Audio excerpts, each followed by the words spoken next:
પરિવારનું નામ આજે દેશના સૌથી ધનિક પરિવારોમાં સામેલ છે। ધીરુભાઈ અંબાણીની મહેનતે આજે આ પરિવારનું નામ દેશ અને દુનિયામાં પ્રખ્યાત કર્યું છે। ત્યારે આજે ધીરુભાઈ અંબાણીની પુણ્યતિથિએ રિલાયન્સ ઇન્ડસ્ટ્રીઝના કોર્પોરેટ અફેર્સના ડાયરેક્ટર અને રાજ્યસભાના સાંસદ પરિમલ નથવાણીએ તેમને ખાસ યાદ કર્યા હતા। તેમણે કહ્યું કે મારા માટે ધીરુભાઈ અંબાણી માર્ગદર્શન, પથદર્શક અને મારા જીવનને બદલી નાખનારા સ્વપ્નદ્રષ્ટા છે। તેમની પુણ્યતિથિ પર હું મારા જીવનમાં આવી નિર્ણાયક ભૂમિકા ભજવનાર આ નોંધપાત્ર વ્યક્તિને પ્રેમપૂર્વક યાદ કરું છું અને તેમનું સન્માન કરું છું।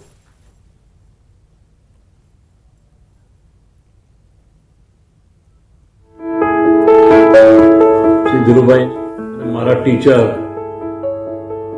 મારા બોસ અથવા તો મારા ફાધરલી ફિગર। હું બરોડા સ્ટોક એક્સચેન્જમાં ડાયરેક્ટર હતો, પછી પ્રેસિડેન્ટ હતો અને એ દરમિયાનમાં મને મળવાનો મોકો મળ્યો એમની સાથે। એ વખતે લેન્ડ એક્વિઝિશન કોસ્ટ થયું હતું રિલાયન્સનું। ત્યારે મને ધીરુભાઈએ બોલાવીને કીધું હતું કે તું તપાસ કર, પણ મને મારી એબીસીડી પણ ખબર નહોતી। 7-12 કોને કહેવાય, તલાટી કોને કહેવાય, સરપંચ કોને કહેવાય, આ બધો વિષય હું ખંભાળિયાનો ખરો, પરંતુ આ બધું હું જાણતો નહોતો। પણ ધીરુભાઈએ મને કીધું કે તું તપાસ કર કે આપણે આટલું બધાને ભાવ આપ્યો, એટલે કે મેં એમને કીધું હતું ત્યારે 2000નો ભાવ હતો મોટી કાવડીમાં જમીનનો, અને રિલાયન્સે 15000 આપ્યા હતા, અને પાણીવાળીના આપણે 35000 આપ્યા હતા। એમ છતાં પણ આપણે કેમ હારી ગયા અને કોર્ટે કેમ આપણી વિરુદ્ધમાં નિર્ણય કર્યો।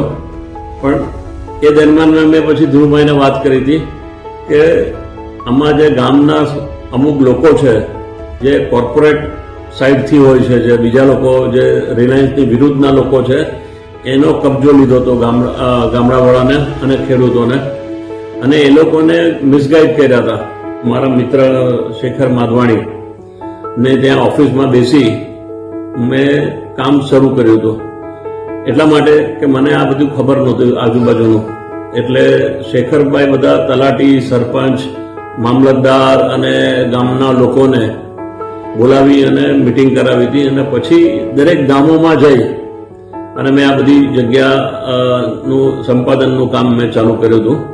એ સિવાય ધીરુભાઈનો મારા માટેનો અદ્ભુત પ્રેમ અને મારા માટેની એમની લાગણી, એને કારણે આજે હું જે પણ કહી છું એ ધીરુભાઈ અને મુકેશભાઈના મારા પર આશીર્વાદ છે।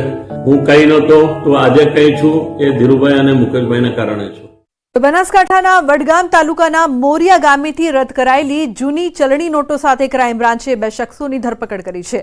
2 શખ્સોની 75 લાખ રૂપિયાની જૂની ચલણી નોટો સાથે ધરપકડ કરવામાં આવી। બ્રેઝા કારમાંથી જૂની ચલણી નોટો ઝડપાઈ છે। કાર અને મોબાઈલ મળીને કુલ 82 લાખનો મુદ્દામાલ કબજે કરાયો છે। રદ કરાયેલી જૂની ચલણી નોટો આપનાર તથા નાસી જનાર 4 શખ્સો સામે કાયદેસરની કાર્યવાહી હાથ ધરાઈ છે। અશરફ દાઉદ મુમન અને સાદિક ઇદ્રીસ મુમનની એલસીબીએ અટકાયત કરી છે। મહત્વપૂર્ણ સમાચાર, બનાસકાંઠામાં ફરી જોખમી મુસાફરીનો વિડીયો વાયરલ થયો છે। પિકઅપ વાનમાં 35થી વધુ વિદ્યાર્થીઓ ભર્યા। લાખણીથી લવાણા રસ્તા પરનો વિડીયો વાયરલ થઈ રહ્યો છે। વાહનમાં ઘેટા બકરાની જેમ બાળકોને બેસાડ્યા। ટ્રાફિક પોલીસની આ કામગીરી પર સવાલ ઉઠ્યા છે। લાખણી પંથકમાં બેફામ ડ્રાઈવરોને પોલીસનો પણ કોઈ જાતનો ડર ન હોય તેવું લાગી રહ્યું છે। તો વારંવાર આવી બેદરકારી કેમ? નાના બાળકો છે તે ઘેટા બકરાની જેમ મુસાફરી કરી રહ્યા છે। કોઈ દુર્ઘટના જો સર્જાય તો જવાબદાર કોણ? આ તમામ વિદ્યાર્થીઓ છે કે જે આવી રીતે જોખમી મુસાફરી કરી રહ્યા છે। પિકઅપ વાનમાં 35થી વધુ વિદ્યાર્થીઓ ભર્યા છે, પરંતુ તેમ છતાં કોઈની નજર નથી પડી રહી, તે એક મોટો સવાલ છે। હાલ આ વિડીયો વાયરલ થતા બનાસકાંઠાના તંત્ર પર સવાલો ઊભા થઈ રહ્યા છે। ઘેટા બકરાની જેમ બાળકોને બેસાડવામાં આવે છે ને રોજ આ પ્રકારની સવારી આ વિદ્યાર્થીઓ કરી રહ્યા છે। તો ટ્રાફિક પોલીસ શું કરી રહી છે? તેમને આ દ્રશ્યો કેમ નથી દેખાઈ રહ્યા, તે મોટો સવાલ। તો લાખણી પંથકમાં આ જોખમી મુસાફરી જોવા મળી રહી છે। બનાસકાંઠાના આ દ્રશ્યો છે। પિકઅપ વાનમાં 35થી વધુ વિદ્યાર્થીઓને ખીચોખીચ ભરીને સ્કૂલ પહોંચાડવામાં આવે છે, અને આ દ્રશ્યો ટ્રાફિક પોલીસને કેમ નથી દેખાતા તે મોટો સવાલ, કારણ કે રોજિંદી મુસાફરીના આ દ્રશ્યો હાલ વાયરલ થતા અનેક સવાલો અહીં ઉપસ્થિત થઈ રહ્યા છે। જો કોઈ દુર્ઘટના સર્જાય તો તેના માટે જવાબદાર કોણ છે? લાલચમાં આવીને આ પ્રકારની જે મુસાફરી કરાવવામાં આવી રહી છે તે પણ ખૂબ જ જોખમી કહી શકાય. લાખણી પંથકમાં જોખમી મુસાફરીનો આ વિડીયો હાલ વાયરલ થઈ રહ્યો છે. સંવાદદાતા કિશોર જોડાય છે વધુ માહિતી આપવા માટે. કિશોર, આ જોખમી મુસાફરી અને વિદ્યાર્થીઓ ઘેટા બકરાની જેમ રોજ જાય છે, ટ્રાફિક પોલીસને નથી દેખાતું? ચોક્કસથી આપને જણાવી દઉં કે બનાસકાંઠા જિલ્લાનો જે આ લાખણી વિસ્તાર છે તે લાખણી વિસ્તારનો જે વિડીયો વાયરલ થયો છે, આ વાયરલ વિડીયોની અંદર ઘેટા બકરાની જેમ જે છે તે વિદ્યાર્થીઓને ભરવામાં આવ્યા છે અને લાખણીથી લવાણા રસ્તા ઉપર એક જીપની અંદર જીપ ડાલાની અંદર 35 થી વધુ વિદ્યાર્થીઓને ભરીને જોખમી મુસાફરી કરાવવામાં આવી રહી છે. ખાસ કરીને આ વાયરલ વિડીયોમાં ખીચોખીચ ઘેટા બકરાની માફક વિદ્યાર્થીઓને ભરી અને આ ડ્રાઈવર વાહન હંકારી રહ્યો છે અને જો કોઈ મોટી ઘટના સર્જાઈ તો જવાબદાર કોણ રહેશે તેવા અનેક સવાલો પણ અત્યારે સર્જાઈ રહ્યા છે. ખાસ કરીને લાખણી પંથકમાં જે ડ્રાઈવરો છે શટલવાળા તે બેફામ બન્યા છે. આ જે ડ્રાઈવરો તે લોકોને પોલીસનો કોઈ ડર રહ્યો નથી તેવું અત્યારે તો લાગી રહ્યું છે. આ લાખણી વિસ્તાર છે તે આગથળા પોલીસ મથક વિસ્તારમાં આવે છે અને આગથળા પોલીસ સ્ટેશન આગળથી જ આ વાહનો નીકળતા હોય છે, છતાં પણ પોલીસની બેદરકારીના લીધે અત્યારે તો આ વાહન ચાલકો જે છે તે બેફામ બન્યા છે અને ઘેટા બકરાની જેમ વિદ્યાર્થીઓને ભરીને ફરી રહ્યા છે. અને જો કોઈ મોટી દુર્ઘટના સર્જાય તો જવાબદાર કોણ રહેશે તેને લઈને પણ અનેક સવાલો ઉઠી રહ્યા છે. જી બિલકુલ કિશોર, આભાર આ સમગ્ર માહિતી બદલ. અમિત શાહ ગુજરાત પ્રવાસે છે ત્યારે આજે બનાસકાંઠામાં પણ તેઓ કાર્યક્રમમાં હાજરી આપશે. થરાદના ચાંગડા ગામમાં અમિત શાહ સહકારિતા સંમેલનમાં હાજરી આપશે. સહકારિતા પાયલટ પ્રોજેક્ટ દરમિયાન મહિલા દૂધ ઉત્પાદકોને 0% વ્યાજવાળું ક્રેડિટ કાર્ડ આપીને અમિત શાહ મહિલાઓ સાથે સંવાદ કરશે. આ ઉપરાંત અમિત શાહ બનાસ ડેરી, બનાસ બેંક અને માર્કેટયાર્ડ તેમજ જિલ્લા સંઘ તાલુકા સંઘના ચેરમેનો, ડિરેક્ટરો, આગેવાનો અને હોદ્દેદારો સાથે સંવાદ પણ કરશે. રાહુલ ગાંધીના નિવેદન મામલે દિલીપ સંઘાણીનું નિવેદન સામે આવ્યું છે. એટલે એની માનસિકતા આ દેશ વિરોધી, આ હિન્દુત્વ વિરુદ્ધ બોલીને છે, કારણ દેશના કોઈ પણ સમાજ વિરુદ્ધ બોલવું એ સમગ્ર દેશને ચાહે છે. એ સમાજને આતંકવાદી કેવો, એ ખુદની માનસિકતા આતંકવાદી છે.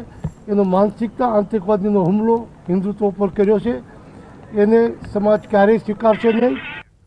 મનીષ દોશીનું નિવેદન, પથ્થરમારા અંગે આપ્યું નિવેદન, પોલીસ પર લગાવ્યા છે ગંભીર આરોપો. હુમલો કરનારને આરોપી બનાવવાના બદલે ફરિયાદી બનાવે છે. ભાજપ ડરી ગઈ છે જેથી વહેલી સવારે કોર્ટમાં રજૂ કરાયા. કોંગ્રેસના કાર્યકર્તાઓને આરોપી બનાવે છે. કોંગ્રેસના કાર્યકર્તાઓ ઉપર અમારા મંદિર ઉપર હુમલો કરનાર જે લોકોએ હુમલો કર્યો છે એ આરોપી બનાવીને પોલીસ એને ફરિયાદી બનાવે છે અને કોંગ્રેસના કાર્યકરો જે પોતાના સ્વરક્ષણ માટે ઊભા છે એને આરોપી બનાવવામાં આવે છે. પણ પોલીસને ખબર પડી હતા ભાજપાના ઈશારે એમને વહેલા રજૂ કરી દેવામાં આવે. અત્યારે કસ્ટડીમાં છે, જ્યુડિશિયલ કસ્ટડીમાં, એટલે કે હશે એટલે આગળ કાનૂની કાર્યવાહી લેવામાં આવશે. તો કોંગ્રેસ નેતા રાહુલ ગાંધીએ અમદાવાદમાં કોંગ્રેસ કાર્યાલયથી મોટો દાવો કર્યો છે. તેમણે કહ્યું કોંગ્રેસ પાર્ટી ગુજરાતમાં જીતશે.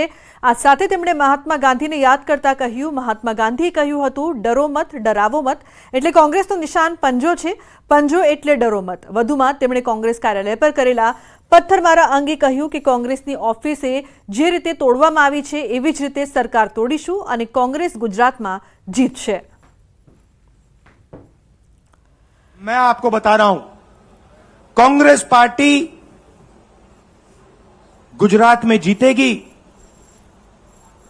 और गुजरात से ही नई कांग्रेस पार्टी बनेगी. क्योंकि कांग्रेस पार्टी मैं गहरी बात बोल रहा हूं, मैं ऐसी आलतू फालतू बात नहीं करता हूं. જિલ્લાના ભાલ પંથકમાં નવા નીરની આવક થતા દેવાડિયા નજીક આવેલા કોઝવે પર કાળુભાર નદીના પાણી ફરી વળ્યા હતા. પાણી ફરી વળતા રસ્તો બંધ કરવાની ફરજ પડી. પાળિયાદ, દેવડિયા, રાજગઢ સહિતના ગામો સંપર્ક વિહોણા થયા છે. ગઈકાલે ઉપરવાસના વિસ્તારોમાં ધોધમાર વરસાદ વરસતા નદી બે કાંઠે વહી રહી છે. રસ્તો બંધ કરતા જનજીવન પ્રભાવિત થયું છે. લોકોને અવરજવરમાં ભારે હાલાકી ભોગવવાનો વારો આવ્યો છે. મહત્વપૂર્ણ સમાચારની જો વાત કરીએ તો આ ઝડપી યુગમાં પણ વડોદરા શહેરમાં એક ઓવરબ્રિજ બનાવતા 5 વર્ષ વીતી ગયા છતાં કામ અધૂરું છે, જેના કારણે લોકોને મુશ્કેલીઓનો સામનો કરવાનો વારો આવ્યો છે. વિકાસની મોટી વાતો કરતા વડોદરા પાલિકાના સત્તાધીશો નાગરિકોને 5 વર્ષે પણ એક બ્રિજ ન આપી શકતા વિકાસના તમામ દાવા પોકળ સાબિત થયા છે. માંજલપુરથી અટલધારા વિસ્તારના ખિસકોલી સર્કલ તરફ રેલવે ઓવરબ્રિજનું કામ વર્ષ 2020થી ગોથે ચડ્યું છે। કોર્પોરેશન દ્વારા રચના કન્સ્ટ્રક્શન નામના કોન્ટ્રાક્ટરને આ કામગીરી આપવામાં આવી હતી। 47 કરોડના ખર્ચે બ્રિજનું કામ અપાયું, જે કામ પૂર્ણ કરવાની સમયમર્યાદા 18 મહિનાની હતી, પરંતુ આજે 4 વર્ષથી વધુ સમય વીતી ગયા છતાં બ્રિજનું કામ હજુ અધૂરું છે। ત્યારે કોર્પોરેશન હવે રેલવે વિભાગનું બહાનું કાઢીને જવાબદારીમાંથી છટકે છે। રેલવે અને પાલિકાના અધિકારીઓના સંકલનના અભાવે લોકોને હાલાકીનો સામનો કરવો પડી રહ્યો છે। ત્યારે વહેલી તકે આ બ્રિજ ચાલુ થાય તેવી લોકો માંગ કરી રહ્યા છે। હવે જોવું રહ્યું કે તંત્ર લોકોની તકલીફ હલ કરે છે કે પછી આમ જ વધારે છે।